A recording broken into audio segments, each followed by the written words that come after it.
നമസ്കാരം. Raf talk ഫുട്ബോളിലേക്ക് അവർക്കും സ്വാഗതം. പോർച്ചുഗൽ ഇതാ തങ്ങളുടെ ഗ്രൂപ്പ് സ്റ്റേജിലെ രണ്ടാം മത്സരം കളിക്കാൻ വേണ്ടി ഇറങ്ങുന്നു. ആരാധകർ ആഗ്രഹിച്ച മാറ്റങ്ങളോടെ നമ്മൾ ഇന്ന് റാഫ് ടോക്സിന്റെ ലൈവില് 8:00 തുടങ്ങിയ ലൈവില് ഈ മാറ്റങ്ങൾ നമ്മൾ പറഞ്ഞിരുന്നു. അതിന് സാധ്യതയുണ്ടെന്ന് പോർച്ചുഗീസ് മാധ്യമങ്ങൾ പറയുന്നുണ്ടെന്ന്. അത് തന്നെ സംഭവിച്ചിരിക്കുന്നു. ലൈവിൽ നമ്മൾ ഏറ്റവും പുതിയ ഇൻഫോർമേഷൻസ് ആണ് നിങ്ങളുമായിട്ട് പങ്കുവെക്കാറുള്ളത്. അതുകൊണ്ട് തന്നെ അത് വളരെ ആക്യുറേറ്റ് ആവാറുമുണ്ട്. അതിൻ്റെ ഒരു കൃത്യമായ ഉദാഹരണമാണ് ഈ ലൈനപ്പ്. മുന്നേറ്റ നിരയിൽ ജാവോ ഫെലിക്സ് കളിക്കും. പറഞ്ഞപ്പോൾ പലർക്കും വിശ്വാസം ഉണ്ടായിരുന്നില്ല. ഇന്ന് ജാവോ ഫെലിക്സ് ഇതാ പ്ലേയിങ് 11 ഒഫീഷ്യലി അക്കാര്യം അറിയിക്കുന്നു. ജാവോ ഫെലിക്സും പെഡ്രോ നെറ്റയും ക്രിസ്ത്യാനോ റൊണാൾഡോയും ചേർന്നുകൊണ്ട് അവരുടെ മുന്നേറ്റങ്ങൾ നയിക്കും. റൂബൻ ഡയസ് ഇതാ മടങ്ങിയെത്തിയിരിക്കുന്നു. പരിക്ക് മാറി റൂബൻ ഡയസ് മടങ്ങിയെത്തിയിട്ടുണ്ട്. അദ്ദേഹവും റെനാറ്റോ വെയ്ഗയും ചേർന്നുകൊണ്ട് പോർച്ചുഗലിന്റെ ഡിഫൻസ് കാക്കും.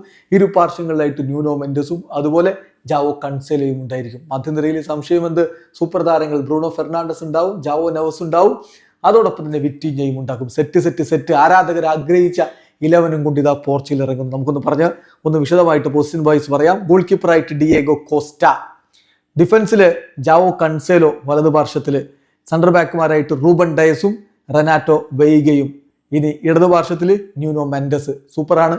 ദെൻ മധ്യനിരയിലേക്ക് വന്നാലോ, വിറ്റിഞ്ഞയുണ്ട്, ജാവോ നെവസ് ഉണ്ട്, ബ്രൂണോ ഫെർണാണ്ടസ് ഉണ്ട്. ലോകോത്തര മധ്യനിര.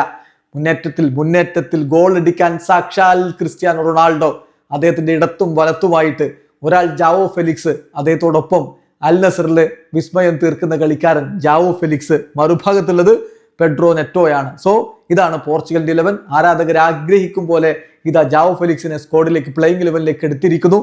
റിസൾട്ട് വരുമെന്ന പ്രതീക്ഷയിൽ തന്നെ ആരാധകർ കാത്തിരിക്കുന്നു. പോർച്ചുഗലിന്റെ സബ്സ്റ്റിറ്റ്യൂട്ട് ബെഞ്ചിലുള്ളത് ഹോസെസ, റൂയി സിൽവ എന്നീ 2 ഗോൾ കീപ്പർമാർ കൂടാതെ നെൽസൺ സെമേഡോ, തോമസ് അറൗഹോക്ക് പരിക്കിന്റെ പ്രശ്നങ്ങളുണ്ട്. ഇന്ന് അദ്ദേഹം സബ്സ്റ്റിറ്റ്യൂട്ട് റോളിൽ വരാനുള്ള സാധ്യത കുറവാണ്. പിന്നെ Diogo Dalot, Goncalo Inacio, Samu Costa, Matheus Nunes, Bernardo Silva, Ruben Neves, Goncalo Ramos, Francisco Trincão, Rafale Leao, Goncalo Guedes, Francisco Conceicao. അപ്പോൾ ഇതിൽ നമ്മൾ ശ്രദ്ധിക്കേണ്ട കാര്യം പ്രധാനമായിട്ടും 2 മാറ്റങ്ങൾ സംഭവിച്ചിരിക്കുന്നു. തോമസ് അറൗഹോ പുറത്തായിരിക്കുന്നു. തോമസ് അറൗഹോ പുറത്താകുമ്പോൾ പകരം ഇതാ റൂബൻ ഡയസ് വന്നിരിക്കുന്നു. പരിക്ക് മാറി റൂബൻ ഡയസ് വരുന്നു.